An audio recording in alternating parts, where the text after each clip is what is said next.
Insurance News Report, March 3, 2026. Disclaimer: the following report is for informational purposes only and not legal, financial, or medical advice. These news stories reflect industry developments and should not be treated as guidance or official advice. 1.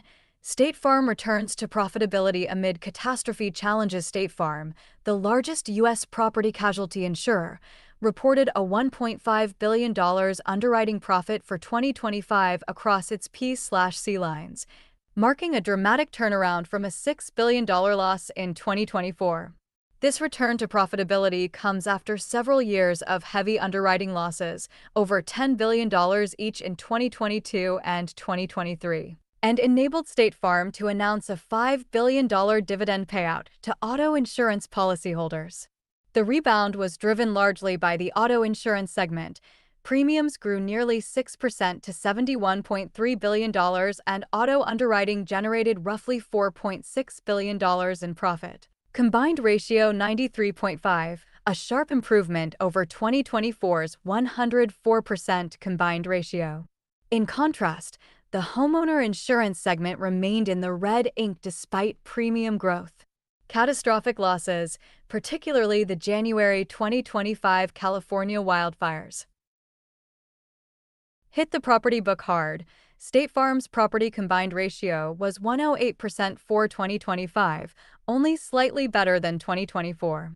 The company's financial report noted that wildfire claims in Los Angeles alone have led to over $5 billion in payouts so far, with that figure potentially rising to $7 billion as rebuilding continues.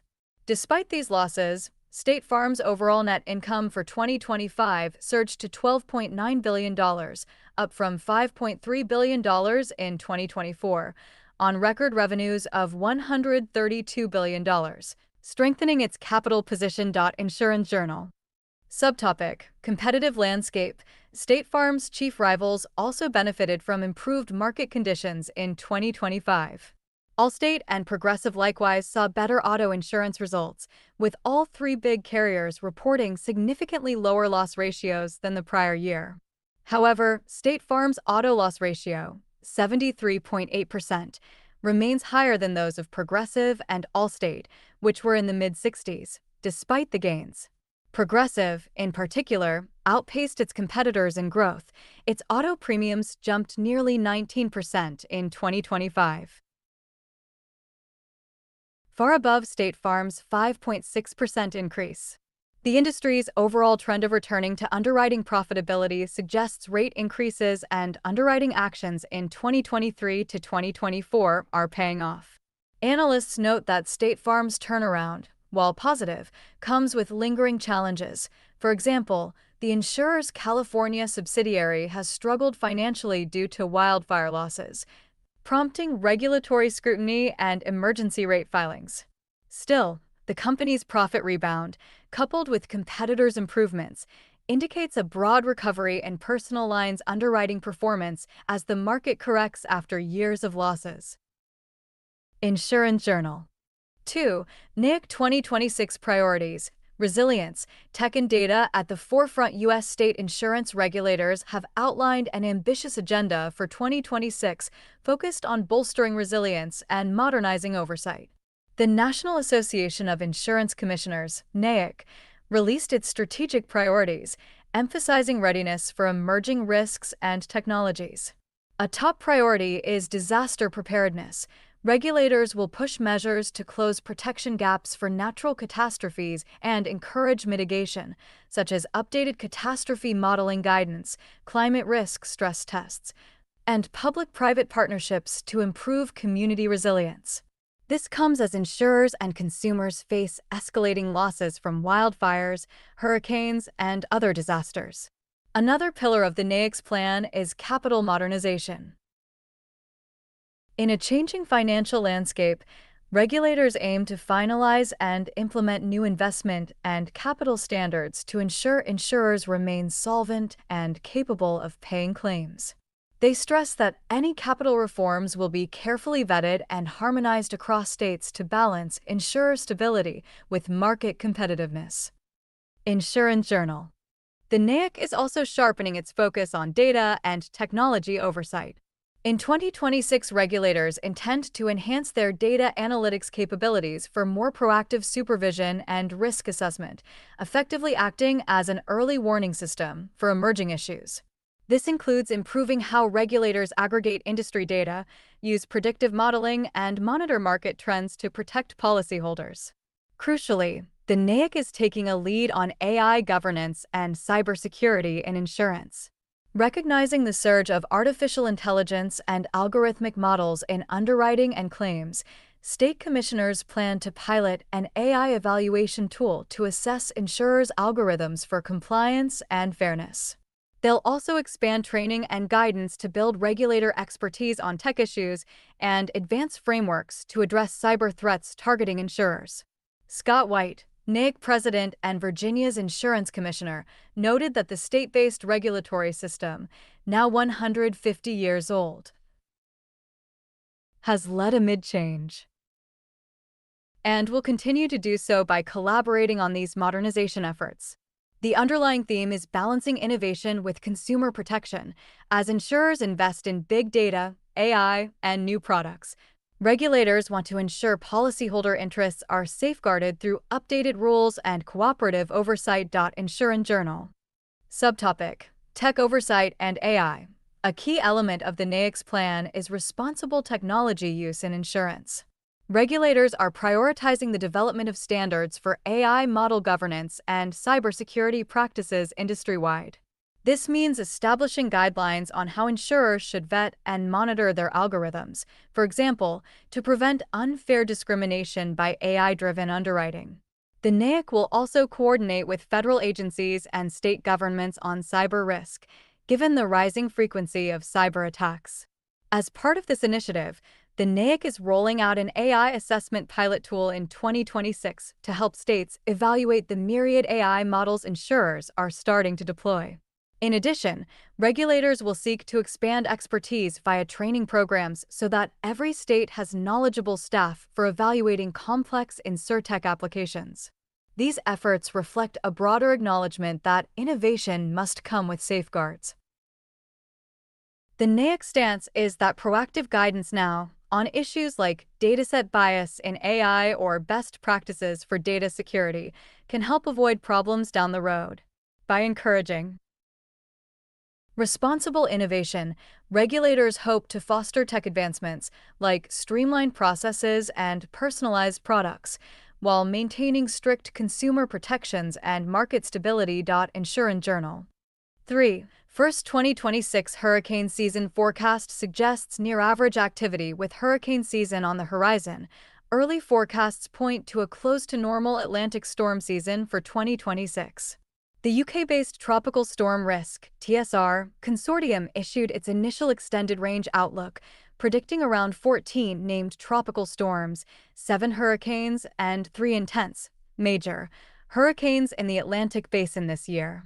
These numbers align closely with the 30-year climatological average, 1991 to 2020, of roughly 14 storms and 7 hurricanes per season. TSR's forecast incorporates climate signals up to late 2025, including ocean temperatures and wind patterns, and currently anticipates neutral to weak El Niño conditions by summer 2026. Warm Atlantic sea surface temperatures are expected to slightly enhance storm activity, while a possible El Niño could somewhat suppress hurricane formation by a wind shear, leading to an overall balanced outlook. It's important to note the considerable uncertainty. At this early stage, forecasters assign nearly a 50% probability that the season's accumulated cyclone energy will fall in a middle-range scenario, with smaller chances for extremely quiet or hyperactive outcomes. In other words, while the best estimate is a near-normal season, outcomes could deviate if climate factors like El Niño intensify. Newsbreak +1 tropical storm risk. Insurers and emergency managers are treating the forecast with cautious optimism. A return to average hurricane activity would be a relief after some of the hyperactive seasons in recent memory.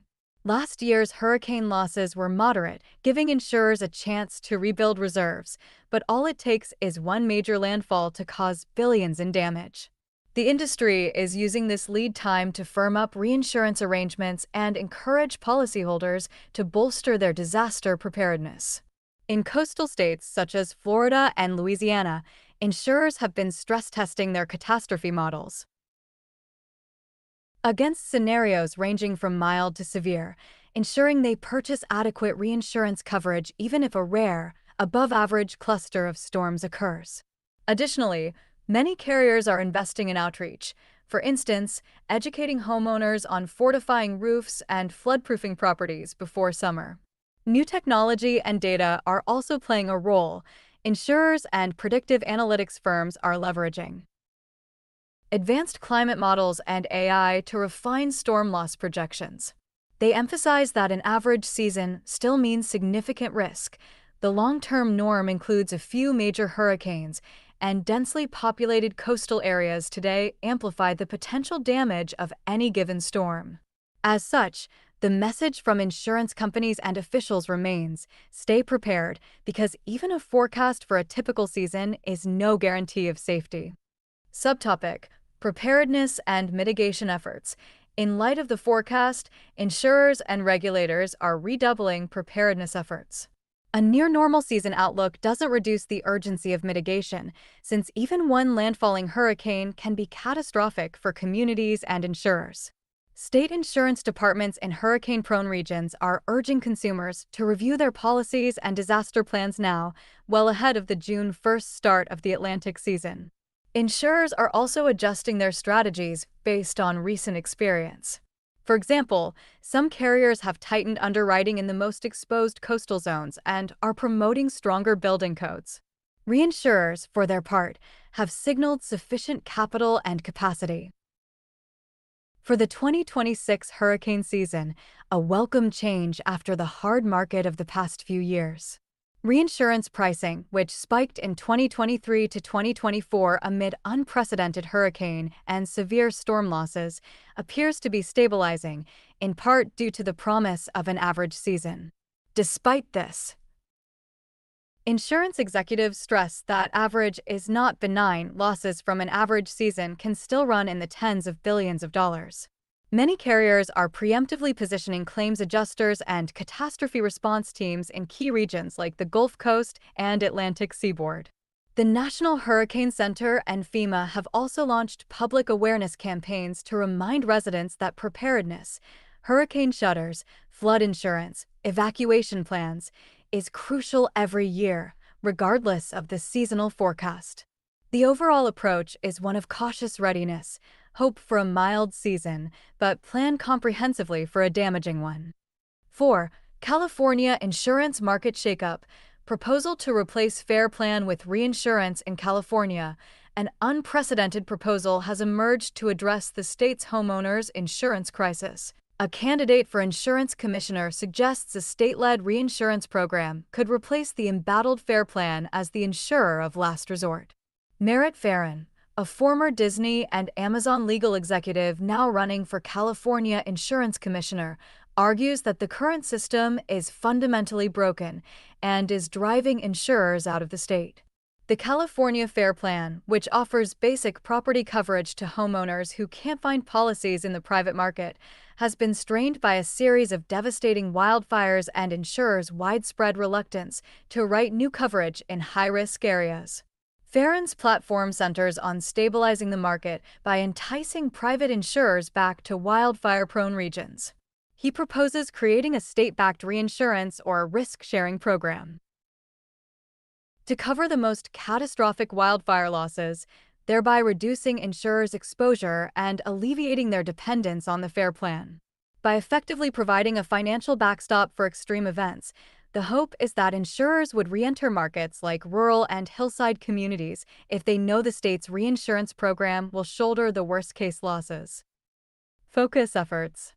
This idea comes after several major insurers pulled back from California's homeowners market in recent years, citing unsustainable wildfire losses and regulatory rate constraints. The FAIR Plan, originally meant as a temporary, last resort market, has swelled to over 270,000 policies as more homeowners are non-renewed by traditional insurers. Critics of the current system note that the FAIR Plan's exposure has grown so much it now poses a systemic risk. A single megafire in the wrong place could wipe out the FAIR Plan surplus and force costly assessments on all California insurers and policyholders.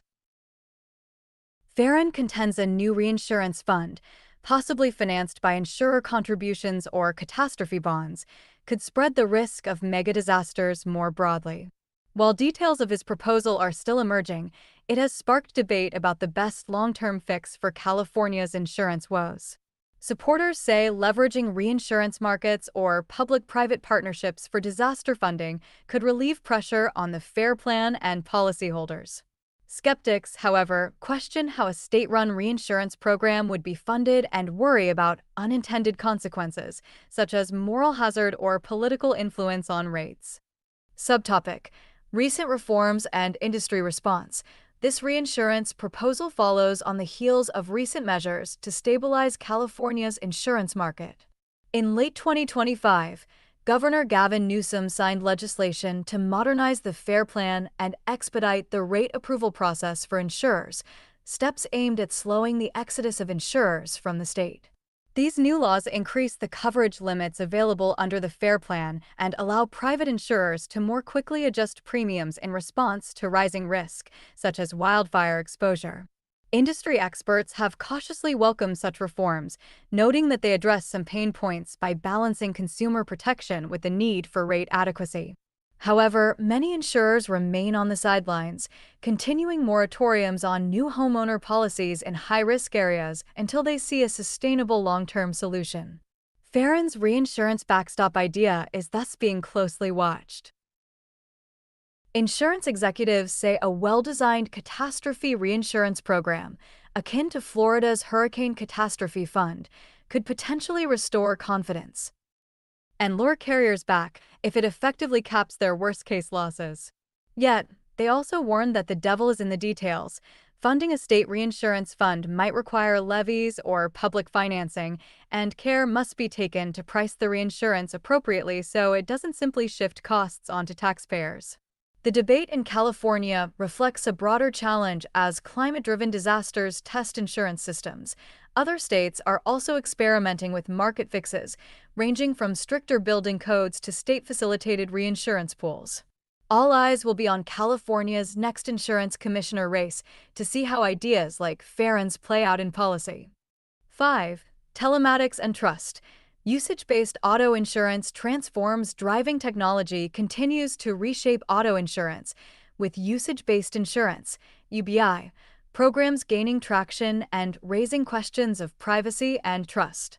UBI uses telematics, data from smartphones or car devices, to monitor how much, and how safely people drive, allowing insurers to price premiums more precisely. Over the last few years, nearly every major auto insurer in the U.S. has rolled out telematics-based policies, e.g. Progressive Snapshot, Allstate's DriveWise, and adoption is accelerating. Insurers are enthusiastic because telematics provides real-time behavioral data far beyond traditional factors like age or credit score. This real-world driving data can identify safe drivers eligible for discounts or flag riskier driving patterns that might warrant higher rates.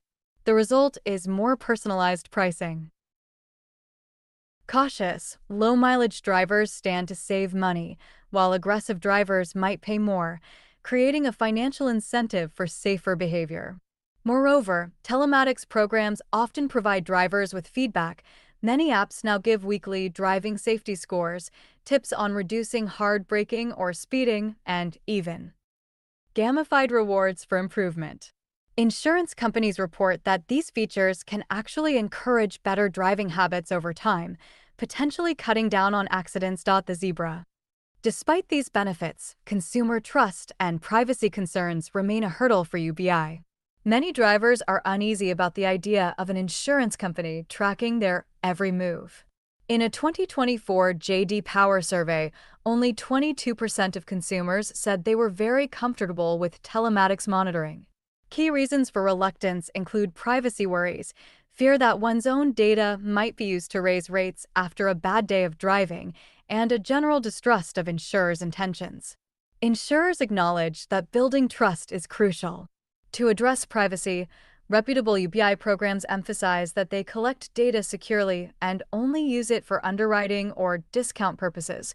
For example, many promise they won't use momentary speeding events to cancel policies, focusing instead on long-term patterns.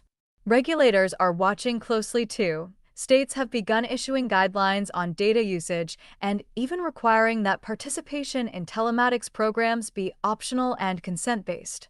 Interestingly, recent trends are shifting as auto insurance premiums have soared, nearly 19% up in 2024.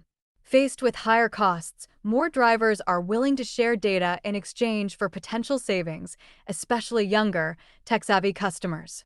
Enrollment in UBI has been rising steadily, and insurers report that once drivers try it, satisfaction can be high. Policyholders often like getting feedback and feeling some control over their insurance bill. Still, the industry knows that to unlock telematics' full potential, it must handle data transparently and keep customer goodwill. One misstep could cause a backlash, so trust has become as important as the technology itself in the rollout of usage-based insurance. The Zebra. Subtopic: Commercial Fleet Telematics. It's not just personal auto insurance. Commercial fleets are also embracing telematics to improve safety and reduce costs. According to a 2024 industry report, about 82% of commercial auto insurers now use telematics data, up sharply from 65% the year before. These systems allow trucking companies and corporate fleets to monitor vehicle locations, driver behavior, and even engine diagnostics in real time.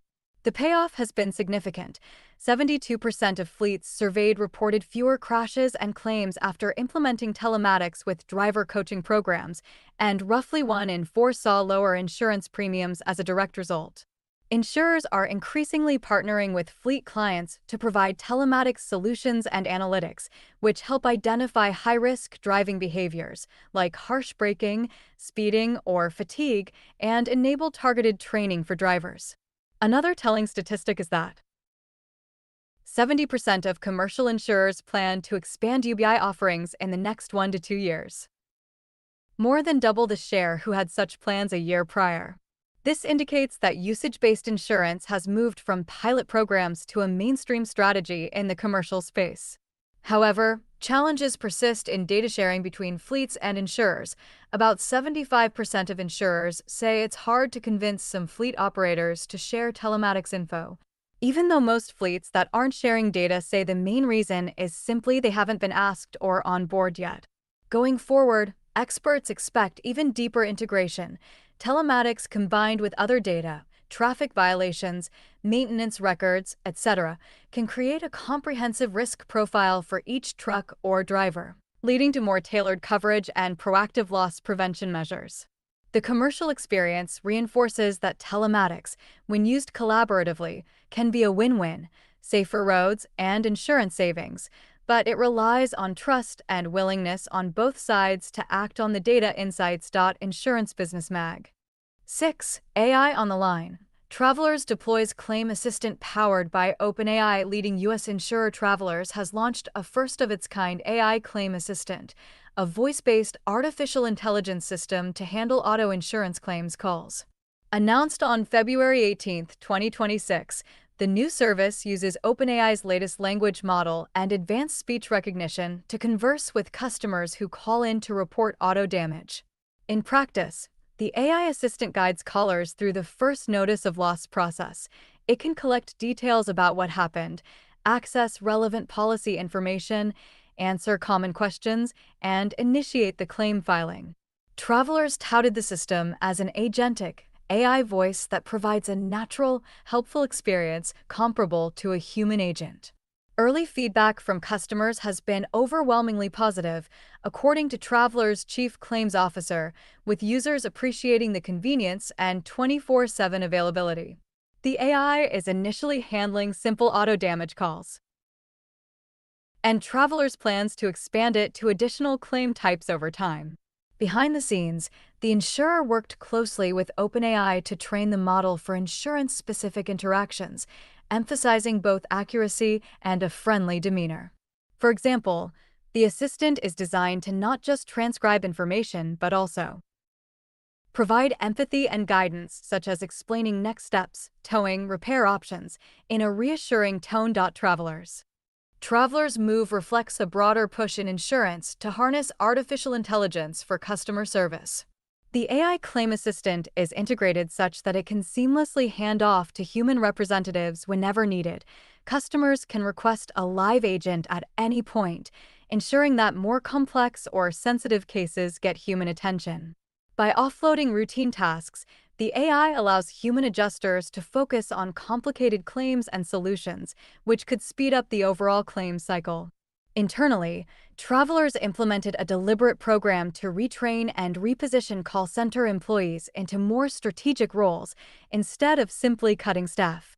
The company sees this as part of a disciplined innovation strategy, blending AI and human expertise to improve efficiency without sacrificing service quality. Notably, travelers highlighted the rigorous testing and security evaluations they conducted.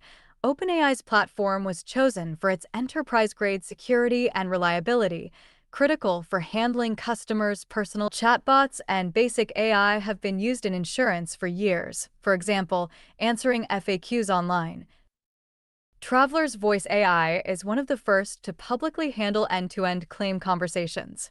It underscores how rapidly AI capabilities have advanced in understanding natural speech and complex tasks. By leveraging a cutting-edge language model, the system doesn't just follow a script, it can consult and support customers through the full complexity of a claim conversation, said an OpenAI executive, meaning it can adapt to callers' needs in real time. Travelers. Subtopic: Automation and Workforce Impact. The rise of AI-driven services like Travelers ClaimBot is part of a larger industry trend, automation aiming to boost productivity, with significant implications for the insurance workforce. Companies across finance and insurance are investing heavily in AI to streamline operations and cut costs. In Munich Re's primary insurance unit, Ergo, for example, increased use of AI is allowing the company to eliminate about 1,000 jobs in Germany over the next 5 years, mainly in routine telephony and claims processing roles.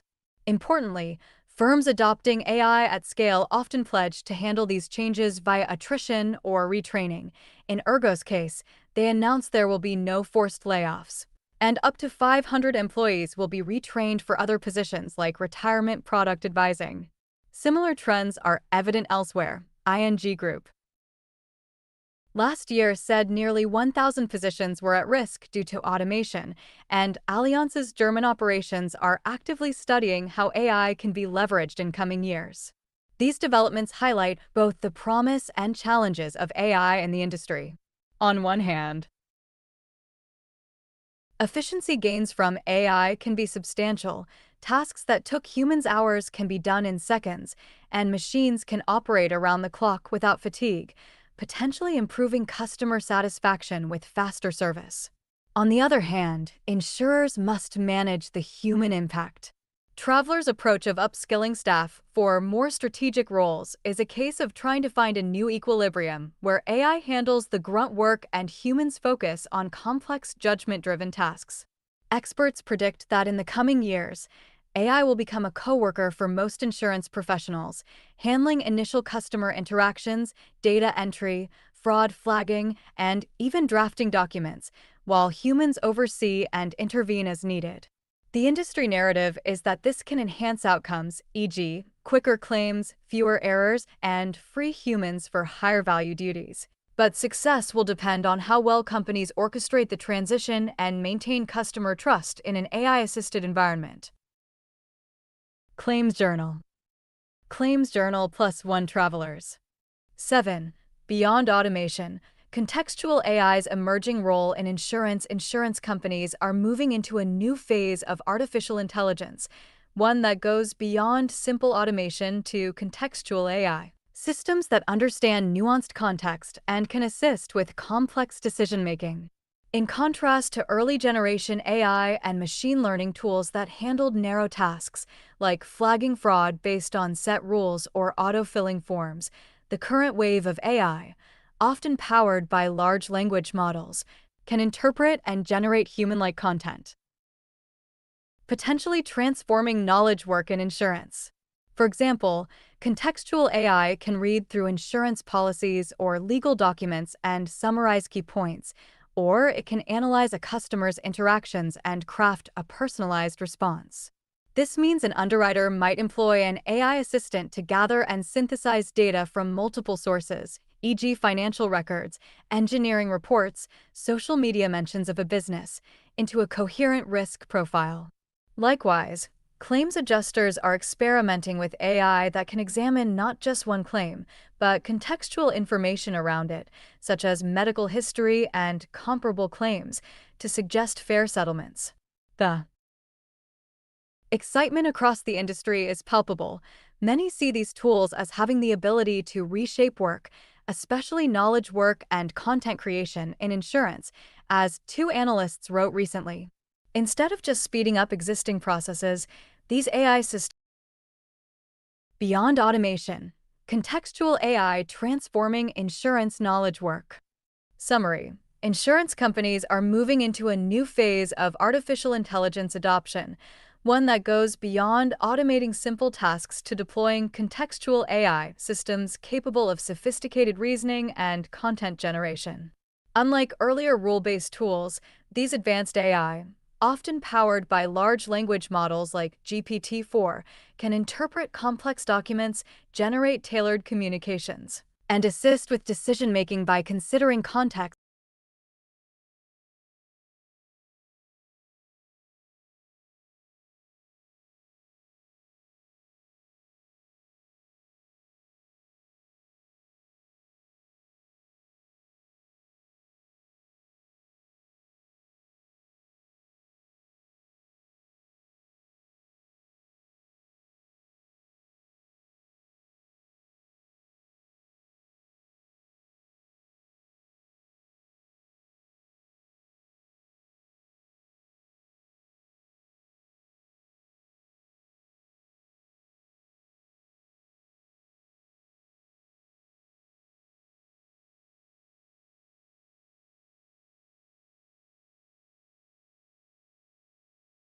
Seven. Beyond automation, contextual AI transforming insurance knowledge work.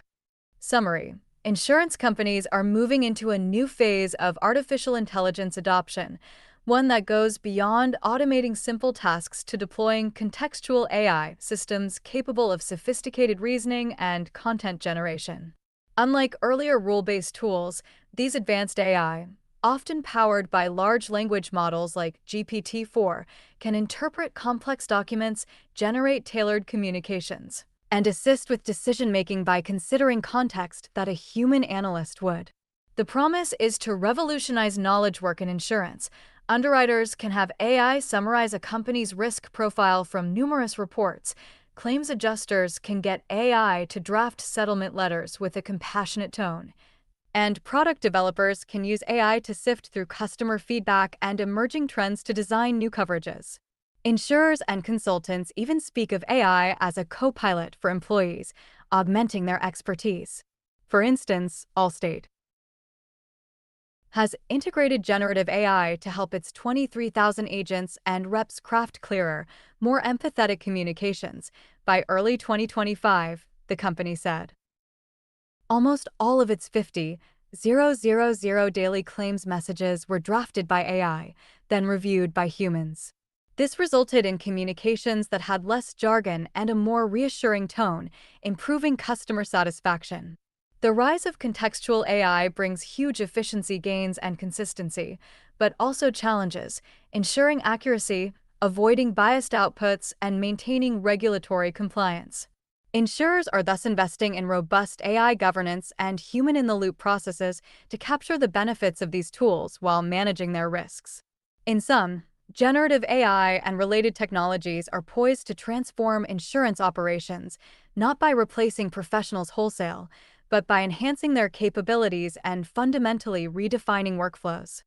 From automation to augmentation, a new AI paradigm. For years, insurance AI efforts were focused on automation of narrow tasks. Think chatbots for FAQs, algorithms to flag potentially fraudulent claims, or RPA, robotic process automation, scripts to transfer data from one system to another. These had value but were limited to predefined scenarios. Contextual AI refers to AI that can understand and generate language or insights in a flexible way, adjusting to the context much like a human would. The advent of powerful language models, OpenAI's GPT series, Google's models, etc., unlocked this capability. Now an AI can read a complex policy document and answer questions about it, or take a sprawling claims file with adjuster notes, medical reports, legal letters, etc., and produce a concise summary of key points. This significantly reduces the time humans spend on drudgery, like reading and distilling information. As one insurance analyst put it, we can turn our people into editors and decision makers, rather than preparers. Key areas of impact: claims analysis and documentation. Adjusters deal with mountains of documents. Contextual AI can summarize medical reports or legal transcripts to highlight critical information for a claim. It can also draft claim narratives. For example, AI could prepare a summary of a claim's history to date, events, communications, expenses for a supervisor or for litigation support. This frees adjusters to focus on evaluation and negotiation. Underwriting and risk engineering. Underwriters often need to analyze detailed submissions, including financial statements, engineering surveys, loss runs, and even news about a company. AI systems can ingest all these and produce an underwriting brief. Key exposures for this client include X, Y, Z. Their loss history shows a trend in A. Financials indicate some ratio, improving, all referenced from the documents. Some insurers are experimenting with AI that can even suggest a draft pricing by comparing the risks features to historical data, though final pricing remains with the human. AI can also answer underwriters' questions like, does this pharmaceutical client have any opioid litigation risk mentioned in these documents, by searching context. Customer service and sales. Beyond basic chatbots, contextual AI can assist agents and reps in real time. Picture an agent on a call with a commercial client. The agent can query an AI assistant. What coverage enhancements did we offer to a similar client in the tech industry last month? The AI, having read policy forms and sales logs, might respond with a suggestion, cyber coverage increase, etc. Or for customer service, a rep can quickly get the AI to explain a complex policy clause to help answer a customer question in plain language. Insurance product development and strategy. Insurers sit on a trove of unstructured data, claim adjuster notes, broker feedback, social media comments, market research. Contextual AI can analyze these to spot trends. For example, AI might scan thousands of claim files and notice an uptick in claims related to e-scooter accidents, suggesting maybe a product or a rider for that exposure is needed. Or it can digest regulatory filings and news to inform compliance teams of upcoming changes. Essentially, it acts as a very smart research assistant that doesn't tire combing through data. A concrete example comes from Allstate's experience. They created an internal generative AI tool informally called MyEV for employee voice that helps write customer communications. Initially, they found human-written claim letters sometimes had an accusatory or overly formal tone, which could upset customers. The AI, trained on a huge dataset of communications and outcomes, started drafting letters that were more empathetic, clear, and devoid of jargon. The result: customers felt they were treated with more respect and understanding.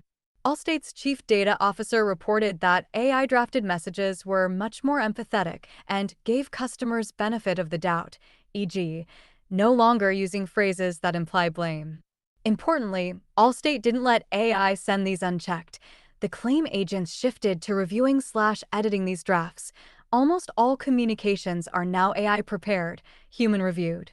This Centaur model, human plus AI, has tripled productivity in some areas and improved consistency.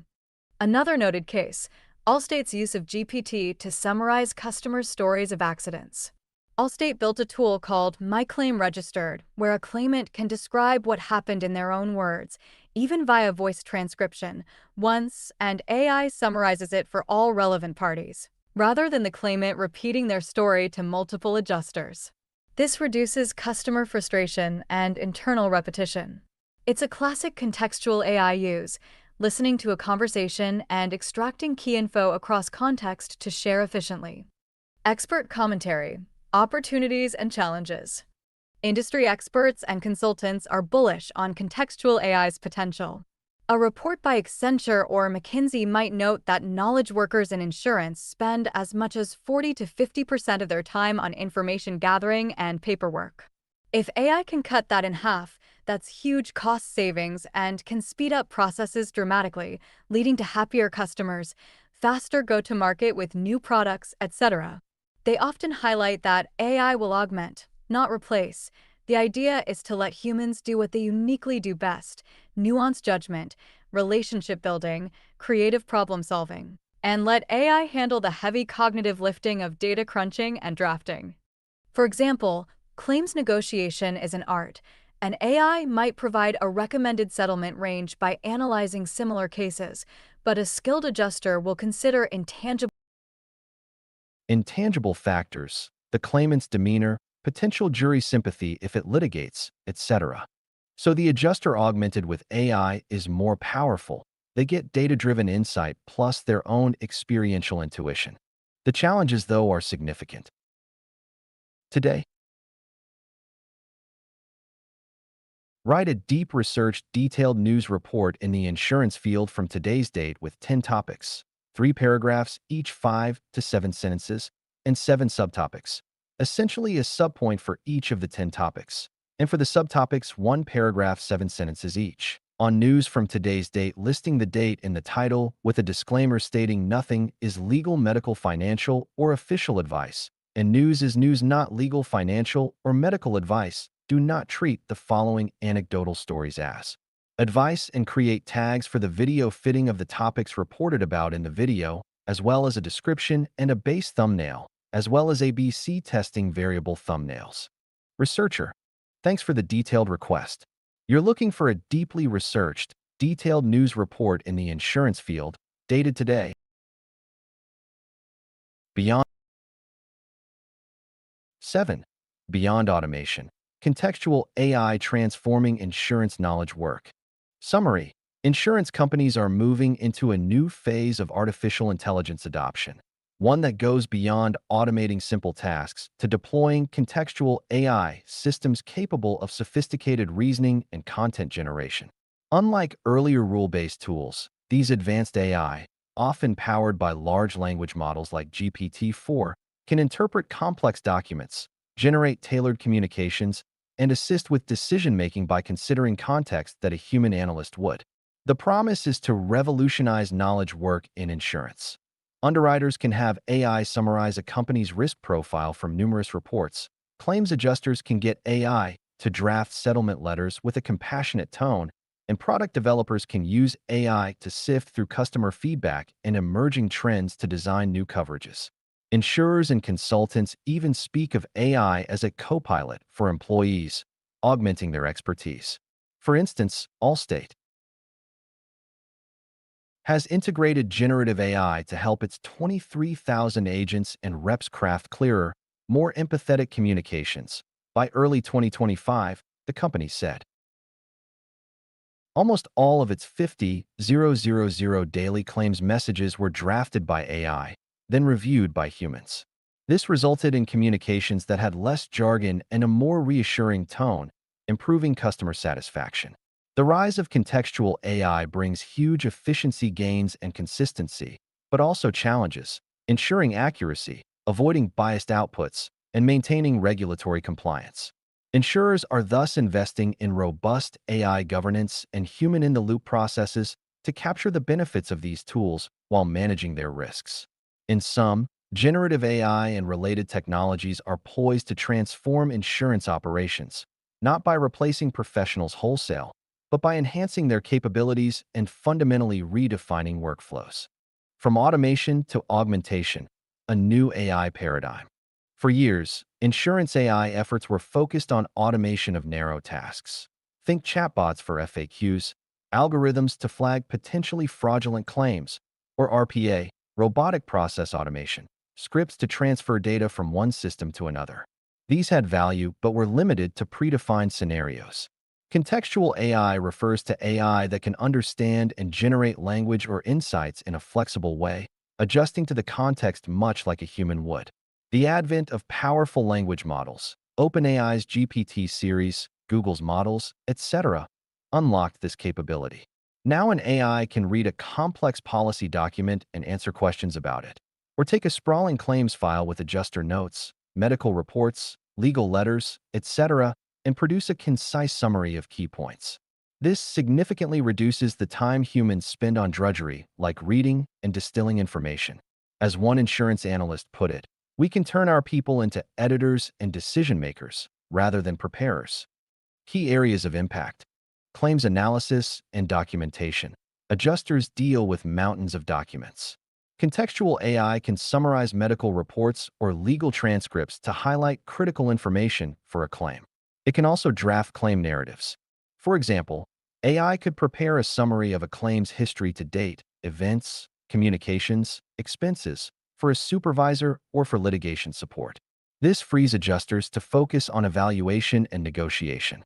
Underwriting and risk engineering. Underwriters often need to analyze detailed submissions including financial statements, engineering surveys, loss runs, and even news about a company.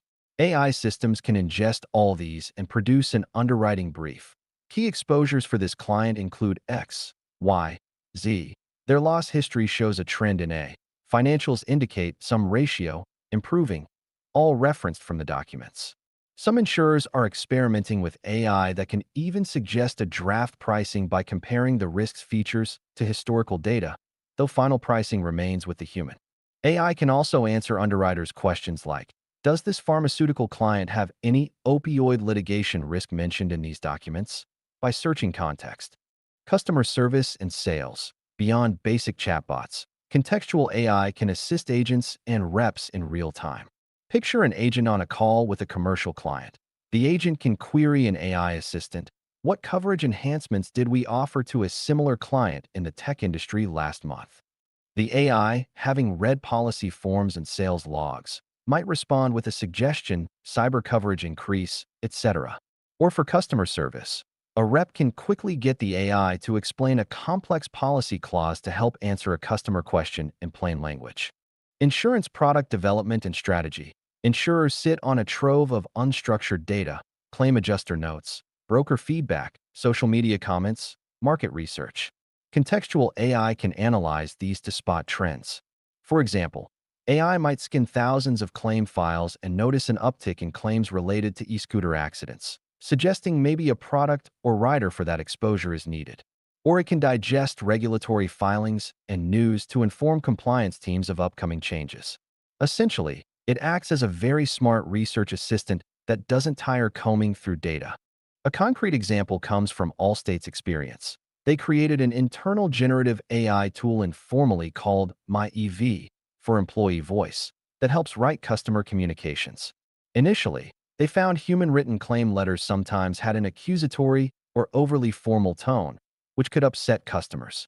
The AI, trained on a huge dataset of communications and outcomes, started drafting letters that were more empathetic, clear, and devoid of jargon. The result: customers felt they were treated with more respect and understanding.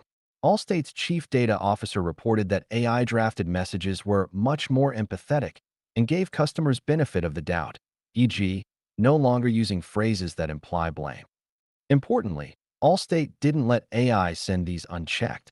The claim agents shifted to reviewing/editing these drafts.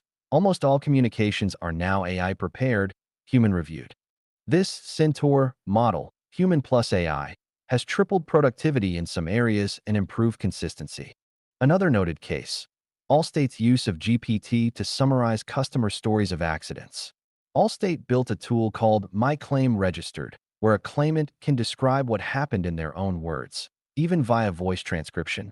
Once, and AI summarizes it for all relevant parties, rather than the claimant repeating their story to multiple adjusters. This reduces customer frustration and internal repetition. It's a classic contextual AI use, listening to a conversation and extracting key info across context to share efficiently. Expert commentary, opportunities and challenges. Industry experts and consultants are bullish on contextual AI's potential. A report by Accenture or McKinsey might note that knowledge workers in insurance spend as much as 40 to 50% of their time on information gathering and paperwork. If AI can cut that in half, that's huge cost savings and can speed up processes dramatically, leading to happier customers, faster go-to-market with new products, etc. They often highlight that AI will augment, not replace. The idea is to let humans do what they uniquely do best: nuanced judgment, relationship building, creative problem solving, and let AI handle the heavy cognitive lifting of data crunching and drafting. For example, claims negotiation is an art. An AI might provide a recommended settlement range by analyzing similar cases, but a skilled adjuster will consider intangible factors: the claimant's demeanor, potential jury sympathy if it litigates, etc. So the adjuster augmented with AI is more powerful. They get data-driven insight plus their own experiential intuition. The challenges, though, are significant. Accuracy and hallucination. Generative AI is known to sometimes hallucinate, make up plausible sounding but incorrect info. In insurance, an AI confidently stating a wrong coverage interpretation or a false statistic could be problematic. Therefore, companies must put guardrails. For mission-critical tasks, current AI outputs are double-checked. Techniques like retrieval-augmented generation, where the AI pulls facts from a document repository rather than from its own parametric memory, help because the AI can cite sources from the policy or claim file. Some enterprises are building domain-specific LLMs on their own data, so the model is constrained to insurance knowledge and more factual. Bias and fairness. If AI is used in underwriting or claims decisions, there's regulatory scrutiny. For instance, if an AI tool is summarizing and perhaps scoring claimants on likelihood of fraud, we must ensure it's not biased against certain groups, e.g., using language patterns that correlate with ethnicity or non-native English. Similarly, an underwriting AI might inadvertently penalize certain terms or neighborhood descriptions in reports that correlate with protected classes. Insurers are aware of this and often keep AI as advisory, with humans deciding. The NAIC is working on model governance policies for AI to ensure fairness. Data privacy and security. Feeding sensitive data into AI systems is risky if not done in a closed environment. Many insurers are creating secure, on-premise or private cloud environments for these AI tools, or using vendors who offer private instances. They have to ensure compliance with data protection laws like GDPR, CCPA, etc., because these AIs often ingest personal data. An incident where, say, an adjuster pasted claim notes into ChatGPT and that data leaked would be a serious breach. Companies now train employees: don't use public AI for confidential info. Use our sanctioned internal tools. Integration and change management. Getting full value from contextual AI requires integrating it into workflows. That means possible changes to be inertia or pushback. I trust my own writing more than a machine's. Change management strategies. Piloting with enthusiastic users, demonstrating quick wins, and training sessions are important. Insurers often involve frontline employees in tool development, e.g., having adjusters help fine-tune the letter-writing AI by providing feedback on drafts, so they feel ownership. Despite these challenges, executive sentiment is that the genie is out of the bottle. Those who leverage these advanced AI tools will outpace those who don't. A phrase one might hear: it's not AI or human, it's AI and human. The insurer of the future might employ fewer people in some traditional roles, but new roles will emerge, like prompt engineers, AI model managers, AI ethicists in compliance, etc. There's also a theme of res killing. Many insurers are already training adjusters and underwriters in data analytics basics, or AI supervision skills, to better use these tools. Real-world wins and experimental uses. A few practical wins from contextual AI in insurance to illustrate impact. Faster training. Onboarding a new call center rep or underwriter traditionally takes months of studying manuals and shadowing. Now, new employees can have an AI mentor. They can ask the AI any question about company policies or systems and get an instant answer rather than hunting through intranets. Some companies have built internal Q&A bots, Ask Sam, at one insurer, that new hires use daily. It speeds up their learning curve. Regulatory compliance and reporting. Insurers must create massive reports to regulators, market conduct, financial filings. AI can help draft sections of these by compiling data or check consistency across filings, contextually understanding if a number in one place contradicts a narrative in another. Some companies use AI to scan correspondence from state regulators or consumer complaints and flag urgent issues, like something that might indicate a regulatory violation, to compliance teams. Legal department use. Insurance legal teams are testing AI for tasks like summarizing litigation case files, drafting routine motions, or reviewing large contract wordings to identify deviations from standards. In claims litigation, an AI can read through depositions or prior similar case law and help attorneys prep a strategy. This cuts legal spend and time. Expert systems to contextual AI. In specialty lines, say marine insurance or directors and officers' liability, expert underwriters rely on years of experience and data. AI is now being used to encode some of that expertise. Instead of old-school expert systems, if X then Y rules, new AI can reason with nuance. E.g., it might evaluate a company's public statements and background, drawn from news, filings, and assist a D&O underwriter in assessing management integrity risk, something previously very qualitative. It won't replace the underwriter's judgment, but gives a level of analysis that was impractical manually. Industry perspective quotes. An executive might say, "We're not handing the keys entirely to AI. We're using AI to enhance our people's capabilities." Another common view. AI can take away the tedious 30 to 40% of work, allowing our teams to focus on the 60 to 70% that requires human touch. InsurTech watchers note that this wave of AI could help incumbent insurers become much more efficient, narrowing the advantage that digital native startups claimed. Ironically, some InsurTechs themselves are built heavily on AI. Incumbents are catching up by either partnering or building internal AI labs. Oversight and the NAIC's role. As mentioned in Topic 2, regulators like the NAIC are implementing AI model governance requirements. Insurers adopting contextual AI en masse will likely face expectations to document how models are trained, to test for bias, and to have human oversight on consequential decisions. We already see some regulators requiring companies to notify if AI is used in claim handling that affects a customer's claim. It's reminiscent of how credit scoring and underwriting required regulators to approve models to ensure fairness. Now AI models that, say, recommend claim settlements might similarly need oversight if they could indirectly lead to disparate outcomes. To adapt, many big insurers have formed internal AI governance boards with legal, compliance, technical, and business reps to set policies like what data can be used, how to validate outputs, etc. They are also paying attention to forthcoming regulations, like the EU's AI Act, which could classify insurance AI as high risk, requiring rigorous compliance measures. Getting ahead on responsible AI is not just altruism.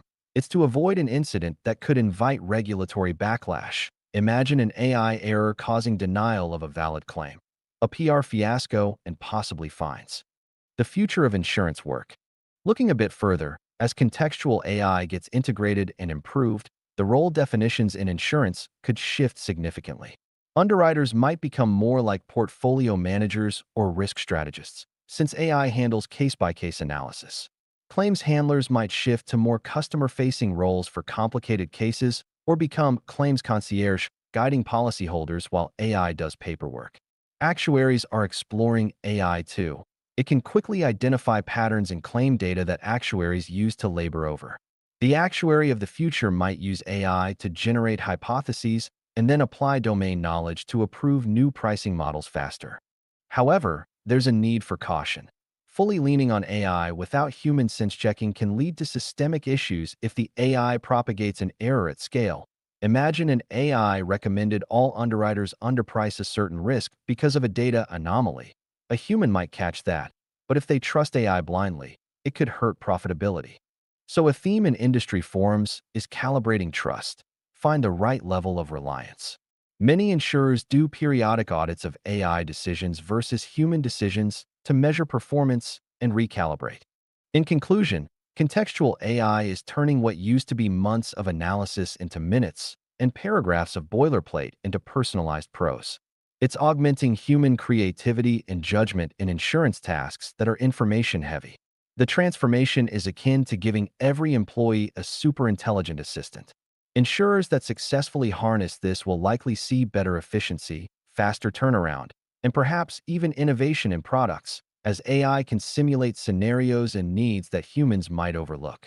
But they must do so carefully, maintaining the trust of both their workforce and their customers.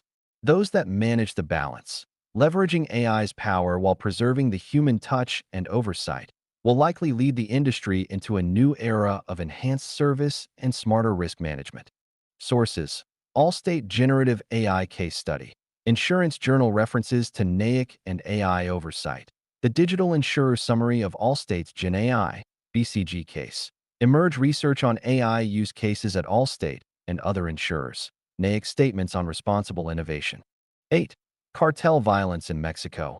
Economic and insurance fallout of a security shock. Summary: in late February 2026, Mexico was shaken by a surge of cartel-related violence after the death of a notorious drug lord, unleashing economic ripples and raising red flags for the insurance sector. Nemesio El Mencho Oseguera, leader of the Jalisco New Generation Cartel, CJNG, was killed in a confrontation with authorities.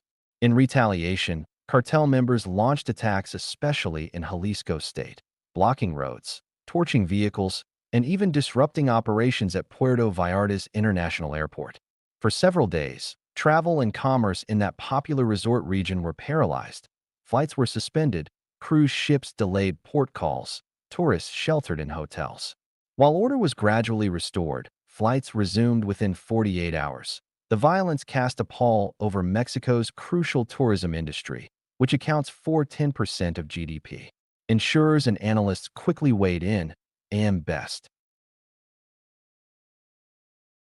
issued a commentary warning that persistent unrest could create economic headwinds and potentially amplify stresses on Mexico's insurance segment. Already, Mexico's insurers were grappling with a slowing economy and a recent regulatory change, elimination of a VAT tax credit, that threatened to wipe out a large chunk of profits. The flare-up in violence adds to a growing list of challenges: possible upticks in property claims, damage from arson/vandalism, business interruption claims from impacted enterprises, and a chilling effect on investment and consumer confidence. AM Best consequently revised its outlook on Mexico's insurance market to negative in late 2025, citing the confluence of economic strain and political risk, of which cartel security issues are a major component. In the near term, insurers are monitoring claims activity and considering adjustments in underwriting appetite or pricing for areas and sectors deemed at higher risk of civil unrest. The events underscore the interlinkage of security stability and insurance risk. A spike in violence can directly hit insurers' bottom lines and indirectly hurt growth by denting the broader economy. Immediate insurance impacts: property, casualty, travel lines. In the days and weeks following the Puerto Vallarta incidents, several insurance lines came into focus. Property insurance and business interruption. Some commercial properties, like shops, restaurants, and vehicles were reportedly torched or vandalized by cartel members as they sought to create chaos. Such damage falls under property insurance, but often with special provisions. Standard policies might exclude damage from acts of terrorism or insurrection, although coverage for strikes, riots, and civil commotion (SRCC) perils can be included. Insurers in Mexico do offer SRCC coverage. These events would likely trigger claims under that if covered. The Puerto Vallarta airport closure and port delays also raise the question of BI claims. E.g., an airport shop or a hotel could claim lost income for the period tourists couldn't arrive. BI coverage especially is often contingent on direct physical damage. So if, say, the airport wasn't damaged but just closed as precaution, claims might be murky. Nonetheless, some policies including contingent BI, covering losses due to supplier or infrastructure closure, could be implicated. Early estimates of insured losses from these few days of unrest were limited, likely in the low tens of millions USD at most, since damage was localized and short-lived. But insurers watch nervously. If such violence recurs or spreads to major economic hubs, Guadalajara, Mexico City, the losses could mount significantly. Travel insurance. Many travelers, especially foreigners, have travel insurance. The chaos saw flights canceled and vacations disrupted, which could trigger claims. Travel policies sometimes cover trip cancellation or interruption due to unforeseen events like violence, if the government issues travel warnings, or if common carriers cancel service. Following this flare-up, the U.S. State Department did maintain a Level 2 advisory, exercise caution. And also there were brief shelter-in-place orders for Americans in Jalisco/Nayarit. Some tourists might have filed claims to cut their trip short. Travel insurers likely experienced a flurry of inquiries. Am I covered if I cancel my Puerto Vallarta trip next week out of fear? Typically, standard travel insurance doesn't cover fear of travel unless there's a specific government directive. But those who purchased cancel for any reason, add-ons might indeed cancel and claim. Travel insurers and assistance companies also had to ensure medical evacuation readiness had the violence persisted. One immediate step some took: adjusting policy language for future sales to explicitly clarify coverage in civil unrest scenarios. After learning from COVID cancellations, insurers are proactive in setting terms. Life and health insurance. If any civilians or tourists were injured or killed, reports said one bystander was killed in a tanker fire on a blocked highway. Those would come under life or medical insurance claims. Though in this case numbers were small, insurers consider scenario. If violence escalated, casualty tolls could mean group life or accident insurance claims. Also, expat health insurers or travel medical might handle some emergency medical bills for injured tourists. Liability insurance. Possibly a stretch here, but consider if businesses are sued for inadequate security during such events, e.g., a hotel being sued by guests for not protecting them. We're not aware of such suits yet, but commercial general liability policies might face claims in theory. More directly, if cartel violence interrupts supply chains causing a company's products to not be delivered, some might claim breach of contract, though that becomes more of a business risk than insurable event usually. Insurers' operational response. Many insurance companies in Mexico have contingency plans for heightened violence. For instance, they might temporarily close branch offices in affected areas for employee safety. They also may advise adjusters not to venture into an area until safe, delaying claims surveying. In such times, insurers lean on digital channels, encouraging customers to file claims via apps or phone rather than in person. This ensures service continuity even amid unrest. AM Best's negative outlook, drivers and consequences. A significant development was AM Best revising Mexico's insurance segment outlook to negative in December 2025, explicitly citing the elimination of a key VAT tax credit and concerns over risk environment. Let's unpack that. VAT tax credit reform. Historically, Mexican insurers had been allowed a fiscal credit on value-added tax paid to third parties, like hospitals for health claims, auto repair shops for auto claims, etc. The government removed this credit effective 2025, meaning insurers could no longer reclaim that VAT portion, directly slicing into their net profits. AM Best estimated this change could erase 40% of insurers' expected net profits for 2025. That's massive.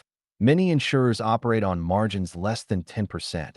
Losing a tax credit of that magnitude turns a good year into an average one, or an average year into a loss. This reform was part of broader fiscal changes and took industry by surprise. Insurers likely tried to raise premiums to compensate, but with growth slowing, passing costs to consumers is tough and regulatory approvals are needed. Slowing economy. After a post-pandemic rebound, Mexico's economy in 2025 to 2026 was projected to slow, AM Best noted 0.5% GDP growth expected for 2025. Insurance tends to grow with the economy's pace, so slower growth means slower premium expansion. Indeed, AM Best mentioned the industry's premium growth was expected to drop to 8% in 2025 from double digits prior. Combined with compression of profit from the tax change, it spells profitability challenges. Lower interest rates forecast. Part of insurers' profit is investment income.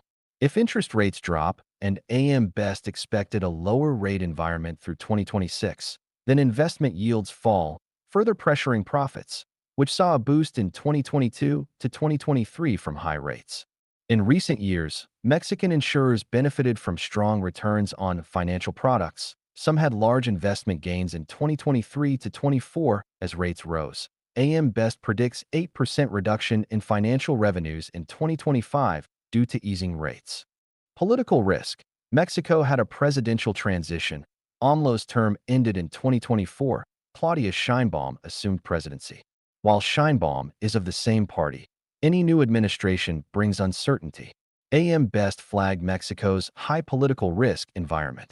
This includes the potential for policy changes that affect business, like that VAT decision, as well as the ability to maintain security and rule of law, i.e., the cartel situation. If violence continues or a perception of instability grows, foreign investment might pull back, which dampens insurance demand in areas like infrastructure, commercial property, and tourism development. Renewed interest from reinsurers, ironically, was a positive note.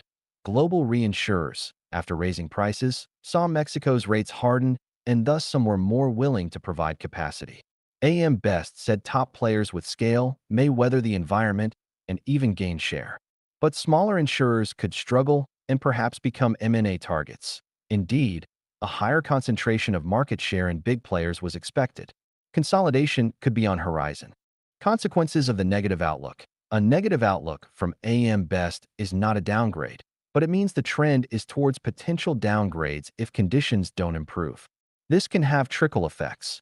Insurers under scrutiny might limit growth in volatile lines or retain more earnings to bolster capital, meaning less expansion or dividends. They might also cut expenses or reprice segments. For example, if crime-related claims seem set to rise, insurers could reevaluate writing shopkeeper policies in certain regions or put sublimits on SRCC coverage. They might also buy more reinsurance to protect against civil unrest events. Ironically, reinsurers may now charge a premium for that given recent events, but it could be prudent for solvency. In workers' comp, for an extreme scenario, if violence deters tourism, some jobs might shrink and reduce exposure, less payroll to insure. So ironically, fewer claims, but also fewer premiums. Stakeholder perspectives. Government. The Mexican government, especially the new administration, is concerned with maintaining economic stability. The fact that violence could derail tourism and business has undoubtedly spurred a response. After these events, expect an increased security presence in tourist zones. For the insurance sector specifically, regulators, CNSF, the insurance regulator in Mexico, might engage with insurers on perhaps easing some burdens or delaying some regulatory changes if industry solvency wavers. In 2020, after severe shock, regulators worldwide gave flexibility. If unrest combined with losses and profit hits really strain Mexican insurers, one could see temporary allowances, e.g., maybe partial reinstatement of a tax relief or subsidized reinsurance via state. Though in current environment, this is speculative. Insurers, they navigate carefully. Publicly, they may downplay immediate impact. We remain well capitalized. These events are manageable. Privately, they rerun stress tests. What if cartel violence flares up repeatedly? Do they have scenario plans if tourism crashes by, say, 20%? That hits many lines from hotels insurance to auto rentals? If risk perception of Mexico rises, will reinsurance costs climb at next renewal? Possibly. Reinsurers price in social unrest risk. Example, after Chile protests in 2019, property insurers faced higher SRCC reinsurance costs. So Mexican insurers might face pricier coverage for strike/riot damage. That either eats margin or they pass to clients by raising rates on commercial policies that cover such risk. Reinsurers, They have a global view. In some places, political violence cover is separate specialty coverage. Some reinsurers may now classify Mexico with a slightly higher risk tier.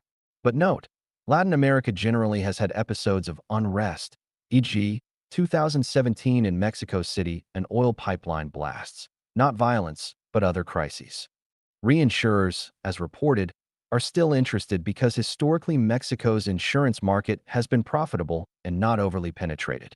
They may demand clearer exclusions or sublimits relating to something like war/civil war.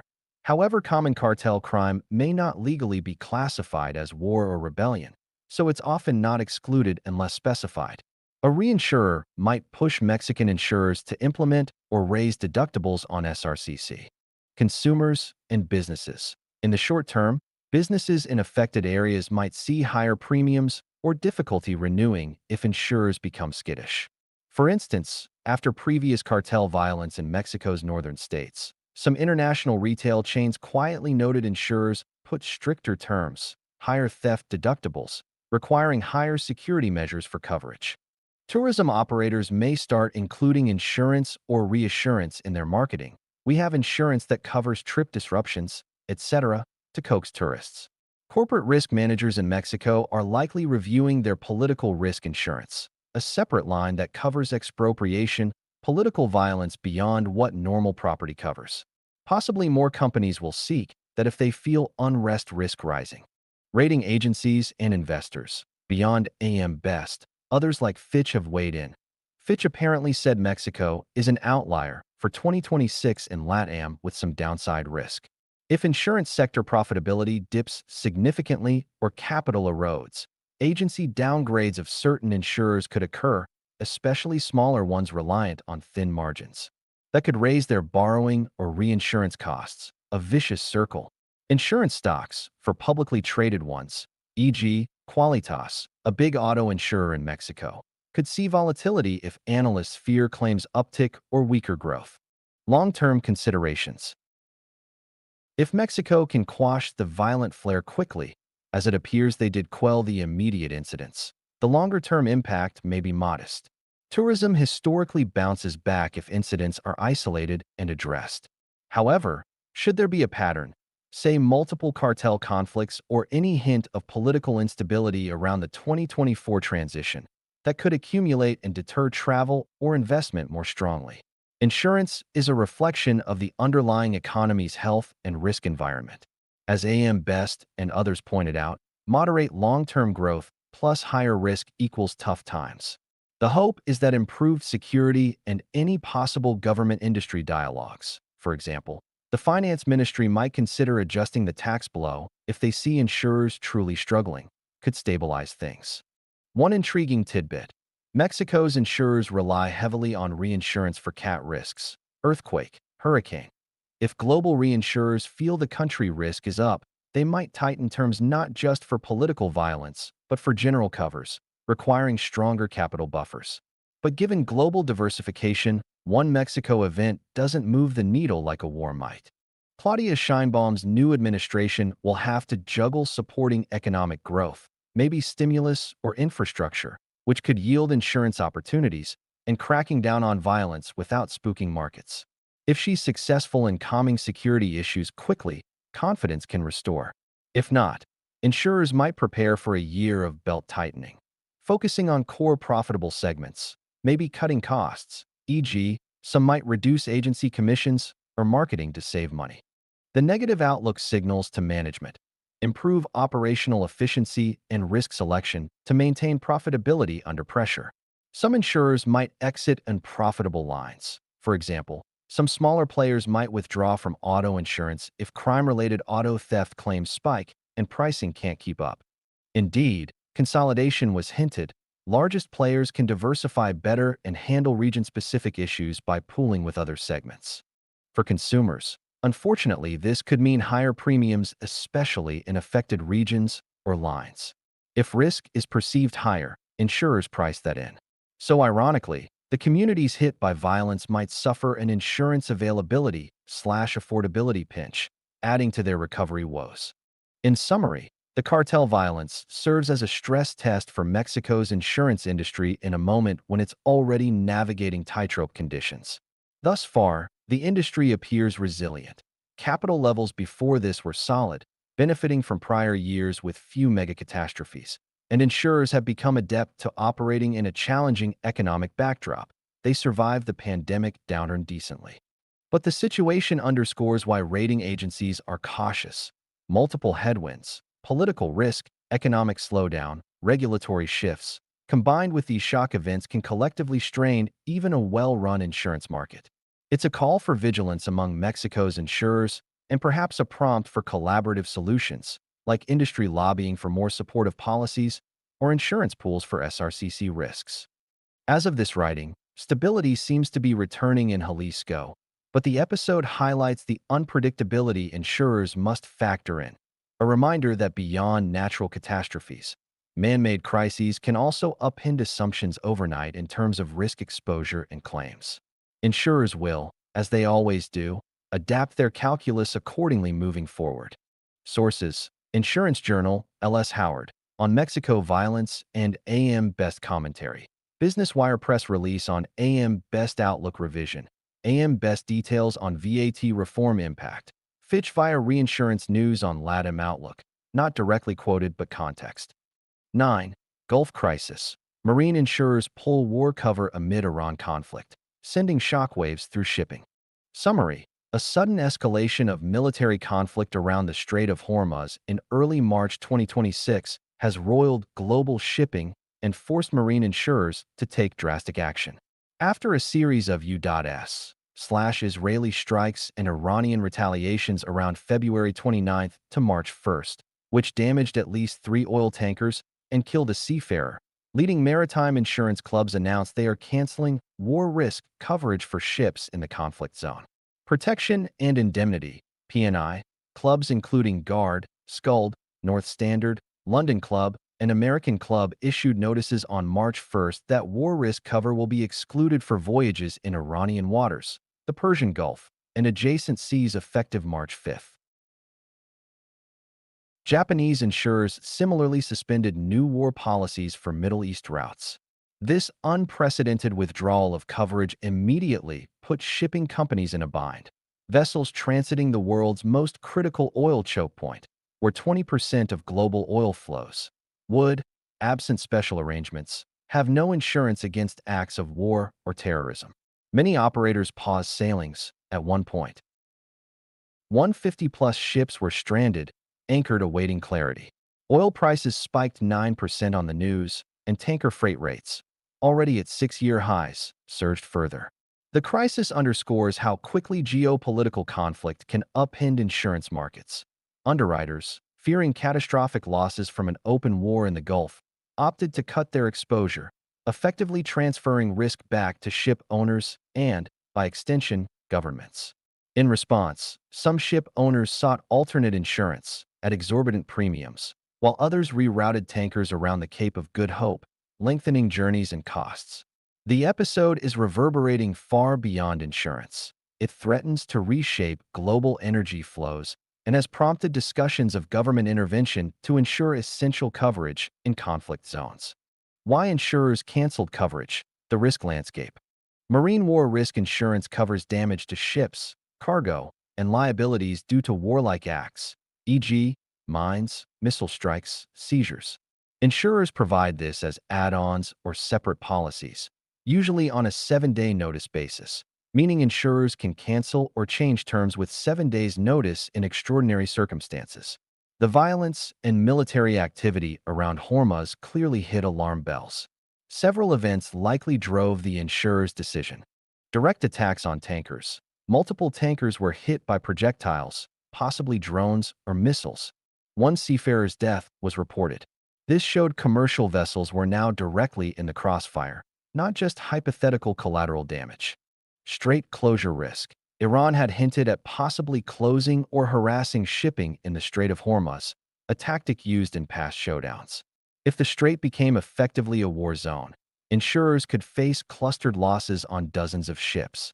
Their worst-case scenarios, like a tanker sinking and causing massive pollution or a series of vessels being damaged, started to look plausible. Accumulation of exposure. Many ships congregated in the area waiting out the conflict. Insurers worried about accumulation. A single attack could damage multiple ships if they're in proximity, e.g., in anchorage. P&I clubs, which insure third-party liabilities, feared multiple costly pollution or wreck removal liabilities concurrently. They likely assessed that their reserves could be quickly overwhelmed if the conflict expanded. Intentional aggression by state actors. This wasn't piracy or isolated terrorism, but potentially state-on-state conflict, U.S/Israel versus Iran with proxies. That raises the severity potential. Militaries have far greater firepower. Also, the unpredictability. If Iran decided to seize a Western oil tanker as retaliation, that's a huge claim, and a complex one, involving ransom or government negotiating vessel release. Recall incidents like the British-flagged Stena Impero seized in 2019. Underwriters may have doubted their ability to accurately price this fluid risk, so opted to withdraw. Policy mechanics. Cancellation versus rate increase. They could have tried just raising premiums, but given the speed and uncertainty, outright cancellation, with offers to renegotiate buyback coverage at new terms, was cleaner and avoids covering ships already en route in danger. Skuld did mention working on a buyback for some coverage, meaning they might still insure, but at a very high price or limited terms if owners insisted. Essentially, insurers exercise their right to cut losses rather than gamble. P&I clubs are mutuals. They have to protect their members' long-term viability. A series of tanker war claims could impose huge calls on club members. So while painful for ship owners in short term, from clubs' perspective, it was prudent.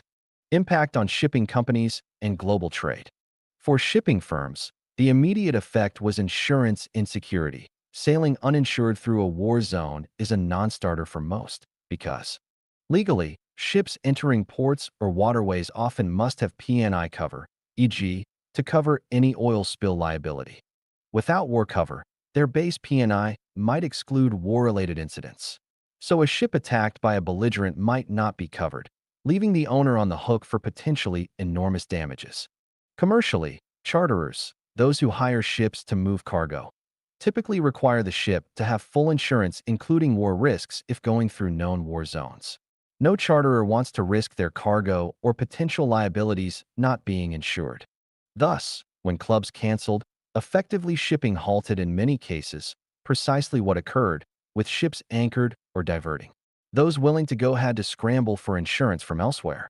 Alternate insurance. Specialized war risk insurers, Lloyd's syndicates or government-backed schemes, stepped in offering cover, but at a steep price. Market reports indicated quotes skyrocketed by 300 to 400% for voyages into the Gulf.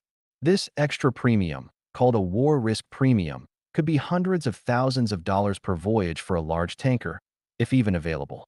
Japanese government quickly offered a stopgap. They said they would step in to insure their flagged vessels, similar to how they did during previous Persian Gulf tensions. Other governments might consider sovereign guarantees if needed, e.g., historically, the U.S. has had the Maritime War Risk Insurance Program to ensure certain strategic vessels can be insured when commercial markets withdraw. If the crisis persisted, we might have seen international or government pool schemes activated. Freight rates soared. Already mentioned, spot rates jumped. The key TD3C tanker route, Gulf to China for supertankers, nearly tripled in months before and jumped another 4% just immediately. Owners demanded risk premiums to even send ships. Oil traders faced higher costs, which feed to consumer fuel prices eventually. If insurance remained unavailable or super expensive, some owners would simply avoid the area entirely. That leads to longer alternative routes, e.g., via Cape of Good Hope, which significantly adds transit time and tanker usage, tying up global fleet.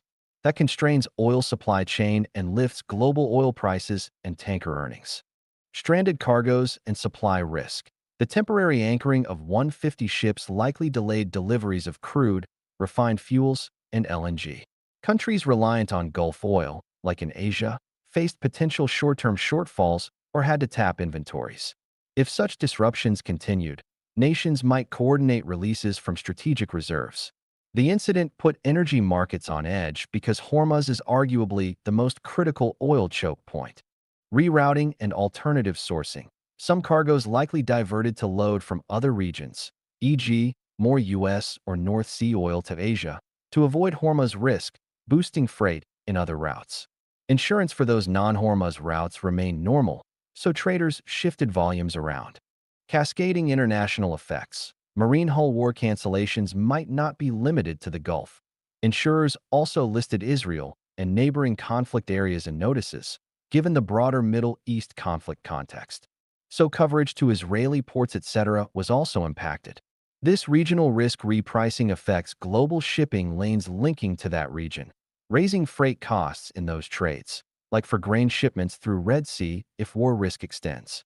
From a geopolitical viewpoint, the inability of commercial insurers to cover Hormuz transits basically left it to governments to ensure this artery keeps flowing. Historically, times of war, like tanker war in 1980s, led to convoys and government guarantees.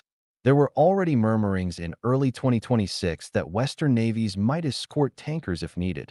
The UK had done so for British flagships in 2019 after a seizure. If that happened, insurance could potentially be arranged via government or simply risk mitigated enough that insurers reinstated cover. Insurance market consequences longer term. Premium increases if, when coverage resumes, it will be at considerably higher rates. War risk premiums for Gulf voyages might remain elevated even after immediate conflict cools, reflecting a perceived new baseline of risk, particularly since this event showed how fast things can flare. Insurers will want to recoup any losses. There were at least 3 tanker damage claims to pay, and price and lingering uncertainty. Coverage terms adjustments. Insurers might shorten the cancellation notice period or carve out certain areas explicitly. They could even exclude certain weapon types, e.g., WMD or state actor attacks, might be uninsurable. More likely, they'll impose conditional cover, e.g., only valid if convoys or certain security measures used. Pool or government involvement. The crisis might spur discussions in the international maritime insurance community about establishing an industry pool for catastrophic war losses, perhaps with backstop by governments, to prevent total market failure. Something akin to aviation war risk pools post 9/11, where governments stepped in temporarily, is conceivable if conflicts remain possible. Client relationships. P&I clubs did what they had to, but big shipowner members might be disgruntled, pushing clubs to justify decisions. Some owners could explore alternate risk financing like self-insurance or captive insurance for war risk if commercial market is unreliable. For instance, a major oil company with its own fleet could choose to self-insure some war risk rather than pay huge premiums if it has deep pockets. New products.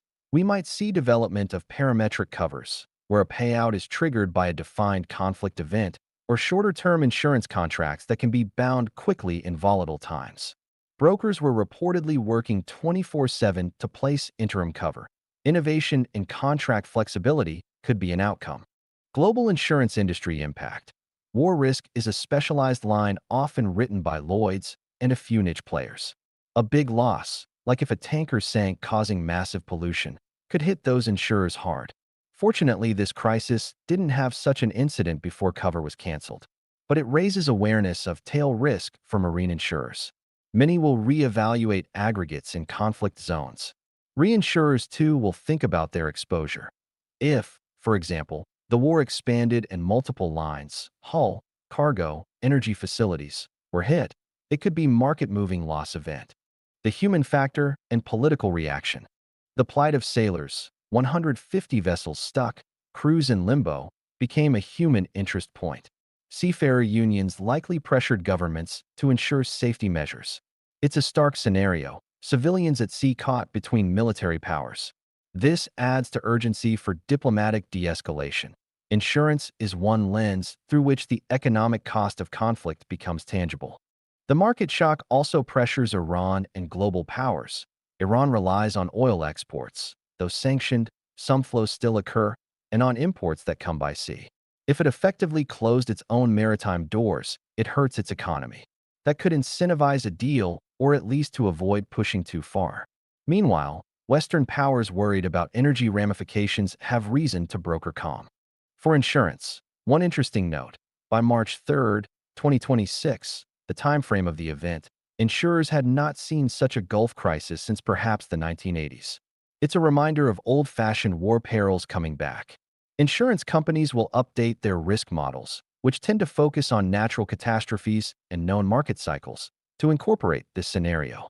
They'll also likely factor in possibility of cyber warfare in tandem, e.g., if conflict, maybe hackers target shipping systems. Some policies exclude state cyber war.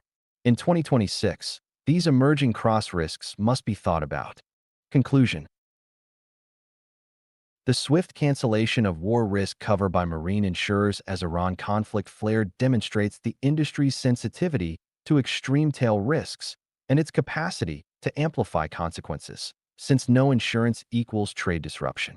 While markets eventually find solutions via pricey cover or government steps, the incident will leave a lasting imprint on risk calculations and pricing for routes in volatile regions.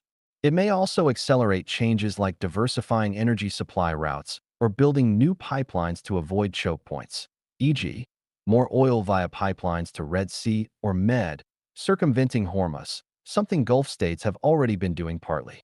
From an insurance standpoint, it's a vivid example of the fundamental principle. Insurers can withdraw capacity if risk exceeds certain thresholds, shifting back to governments as insurers of last resort. In the 2026 Gulf crisis, we essentially saw that principle in action. The hope is always that such measure is temporary and normalcy returns, which seemed to be the case as diplomatic efforts calmed the immediate fighting within days. But uncertainty remains, and insurers will price that accordingly for the foreseeable future. Sources: Insurance Journal/Reuters report on marine insurers' cancellations. Reuters, Journal record, piece on disruption and stranded ships. Al Jazeera analysis on cost implications. Marine insight on war premiums rising. Insurance Journal comment from Marsh expert Dylan Mortimer on potential rate increases. 10. Mega deal. Zurich's $10.9 billion acquisition of Beazley signals specialty insurance consolidation. Summary: in a landmark M&A deal, Zurich Insurance Group agreed to acquire UK-based specialty insurer Beazley plc for $10.9 billion in cash. Announced on March 2, 2026, this all-cash offer of £13.35 per share, about a 45% premium to Beazley's pre-rumor price, won the support of Beazley's board after rebuffing several lower bids from Zurich earlier in the year. The acquisition, expected to close in late 2026 pending approvals, will create one of the world's largest providers of specialty commercial insurance, significantly boosting Zurich's presence in the Lloyd's of London market and high-growth areas like cyber insurance. Beazley is renowned for its market-leading position in cyber risk, marine, professional liability, and specialty reinsurance. By combining forces, Zurich and Beazley will have roughly $15 billion in specialty premiums. On 2024 figures, vaulting Zurich to a top-tier player in lines that tend to have higher margins and growth potential than plain vanilla property/casualty coverage. Zurich's CEO, Mario Greco, hailed the deal as creating a global specialty powerhouse headquartered in the UK that leverages Beazley's underwriting expertise and Zurich's capital and distribution might. The transaction reflects a broader trend of consolidation in the insurance sector, especially in the lucrative specialty niche where scale and expertise are increasingly important. It also continues a string of large deals, e.g., Aon's attempted merger with Willis, Chubb's acquisition of ACE in 2016, that are reshaping the competitive landscape. While Zurich/Beazley is seen as a strong strategic fit, integration will be watched closely, and regulators will scrutinize potential impacts on competition in specialty markets. Strategic rationale: why Zurich wanted Beazley. Zurich, one of Europe's largest insurers, has a broad portfolio, from retail life insurance to commercial P&C worldwide.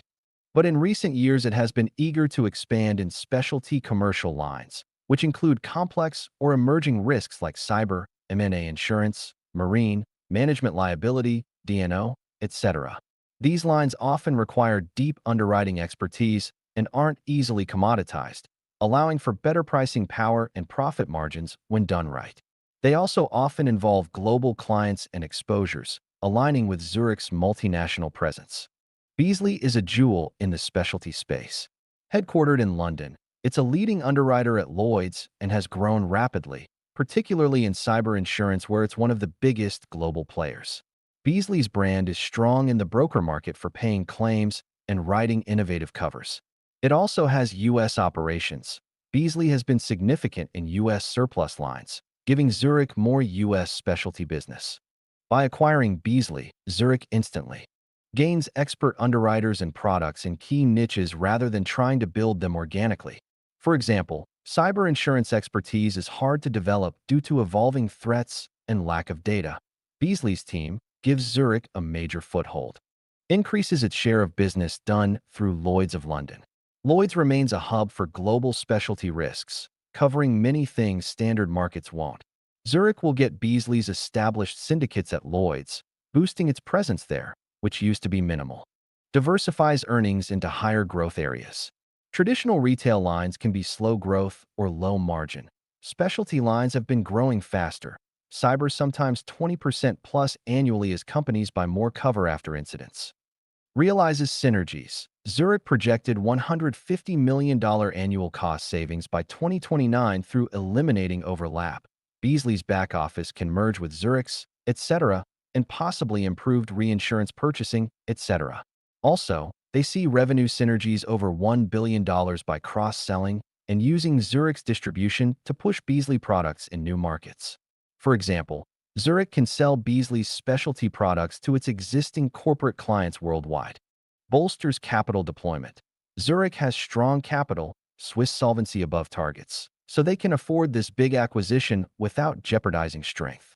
They plan to use $3 billion internal cash, $2.9 billion debt, and importantly $5 billion in new equity via a rights issue/book build, meaning they'll raise capital from investors, showing significant commitment. Despite that, they indicated their solvency ratio will remain robust, down by 30 points, but still high. For Beazley, the deal offers shareholders a rich exit, 45% premium. Beazley had been performing well. Profit in 2025 was strong, though 2023 saw a big cyber loss that hammered results, perhaps signaling need for more scale. In a competitive environment, with capital like insurance-linked securities also eyeing specialty risk, pairing with Zurich's balance sheet can help Beazley write bigger policies and take on more business. There's often worry in such takeovers about maintaining this special sauce. Specialty underwriting is a talent game, and integration needs to ensure Beazley's culture of nimbleness and expertise isn't lost inside a large bureaucracy. Zurich's plan to headquarter combined specialty in London and presumably keep key Beazley execs suggests they want to preserve that. Market and competitive dynamics. This deal is one of the largest in insurance in recent memory, though smaller than the attempted Aon Willis $30 billion tie-up, which was blocked by regulators in 2021. At $11b, it's akin to Chubis's 2016 $29 billion, or AIG's mooted interest in buying Hartford, never happened, but was rumored around $35 billion. So it's big, but not colossal enough to probably raise antitrust concerns. Zurich and Beazley have surprisingly little overlap.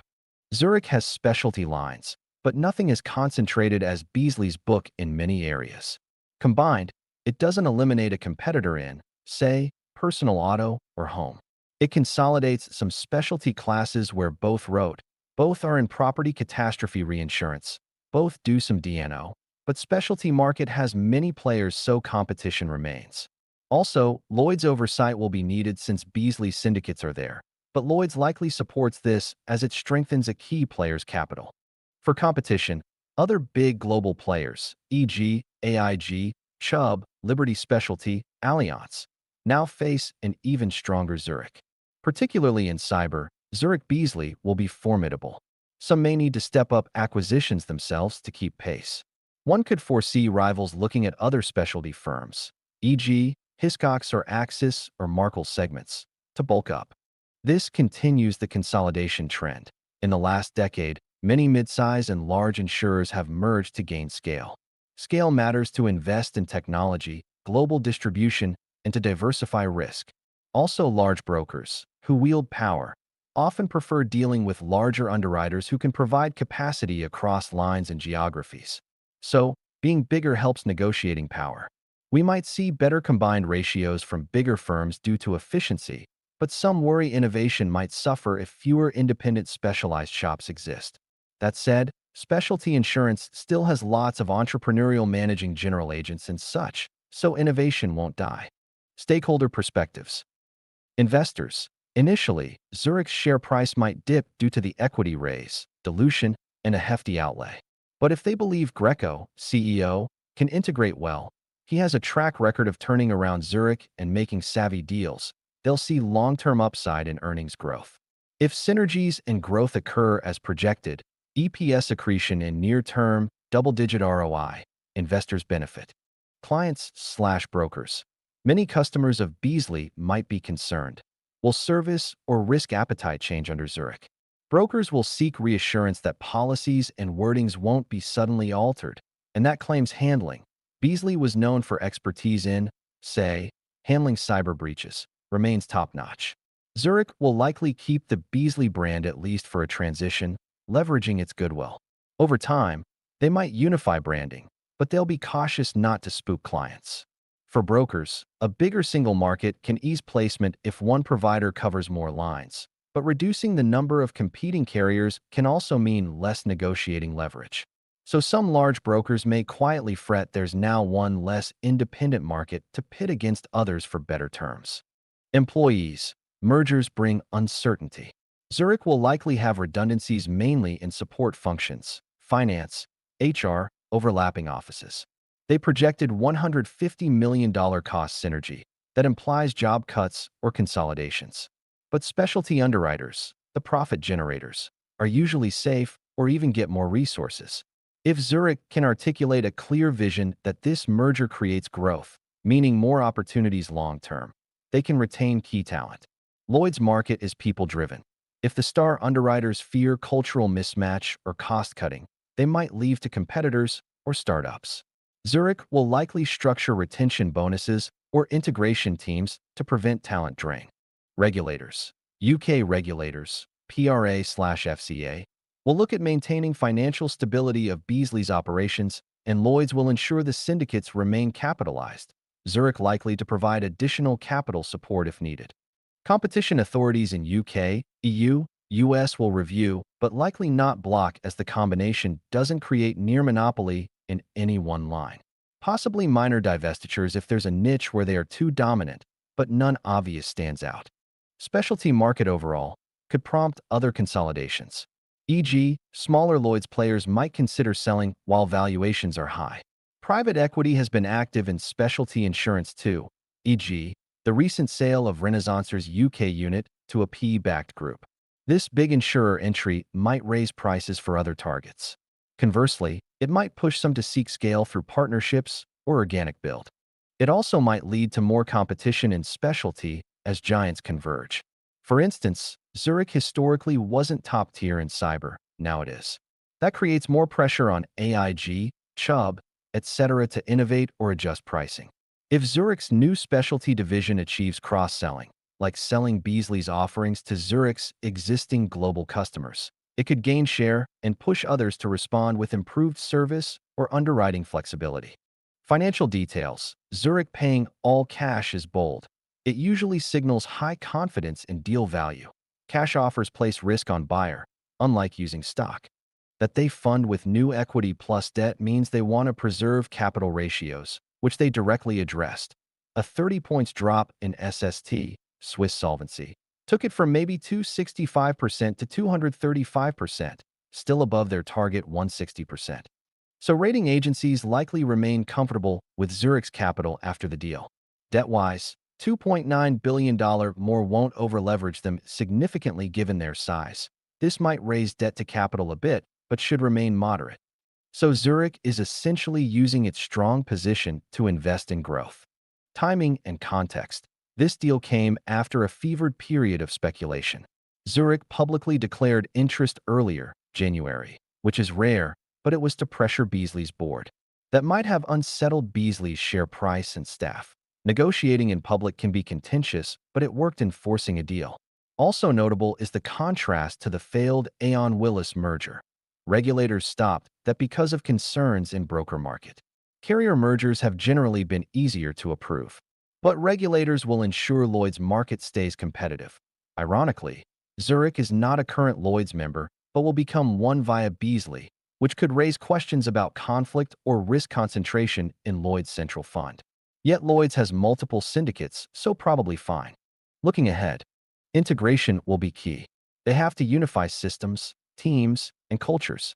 On culture, Zurich is an old multi-line, sometimes bureaucratic. Beazley is entrepreneurial, specialized. Many such acquisitions struggle if corporate oversight stifles the agility of the acquired. A wise move is to let Beazley's leadership run the specialty business globally for Zurich, essentially treat it as a semi-autonomous unit, at least initially. Mario Greco's mention of headquartered in the UK leveraging Lloyd's presence suggests they intend to keep a lot of operations in London, which should help. The combined force could also venture into new specialty areas given scale, maybe more presence in US surplus lines or new product innovation. Beazley was good at launching products like reputational risk cover, etc. With Zurich's capital, they could underwrite bigger line sizes. Some very large corporate risks need big capacity. Now they can provide more. For customers, ideally this yields a stronger partner that can offer more comprehensive solutions. For corporate buyers, one may eventually be able to get, say, a global program covering standard property/liability from Zurich plus specialty covers from the ex-Beazley under one policy or seamless service. If they manage that, it's a competitive advantage. Conclusion: the Zurich-Beazley deal exemplifies the accelerating consolidation trend in insurance, particularly aiming at high-value segments. It underscores that in a world of complex, emerging risks, cyber, climate-related liability, etc., scale and expertise are king. Firms that can bring together diverse talent and deep pockets will likely handle those risks and attract business. The deal also reinforces London's role as a global specialty hub. Interestingly, a Swiss giant is effectively bolstering its London presence massively, reflecting that London still has something unique to offer. Finally, this M&A likely won't be the last. Others may follow suit to keep up. The insurance landscape by the end of this decade could be dominated by a handful of mega-insurers with broad portfolios, flanked by focused niche innovators, often then acquired by the giants. It's a cyclical pattern seen in banking and other industries. For now, Zurich's bold move has given it an edge, making it one of the largest insurers in areas that are expected to be growth engines for the industry's future. If they execute the integration well, it could pay off handsomely. If not, the complexities of merging could erode some value. Industry observers will watch metrics like retention of key clients and staff, expense ratio improvements, and the performance of larger combined underwriting portfolios through market cycles to judge success. But clearly, the bar for global insurers has been raised. And the message is that size and specialization are not mutually exclusive, but rather a desirable combination to tackle the evolving risk landscape. Sources: Zurich's press release, via Insurance Journal and Mize, on deal terms and synergies, Insurance Business and Morningstar for context on previous offers and acceptance, Insurance Journal on strategic rationale, Insurer Sales on rumored terms and implications, Business Insurance on in-principle agreement, Reuters piece on sweetened bid accepted, February 4, 2026. Summarize key points from the report. Create a social media post from this report. Generate a script for the video based on this report. AI-generated content may be incorrect.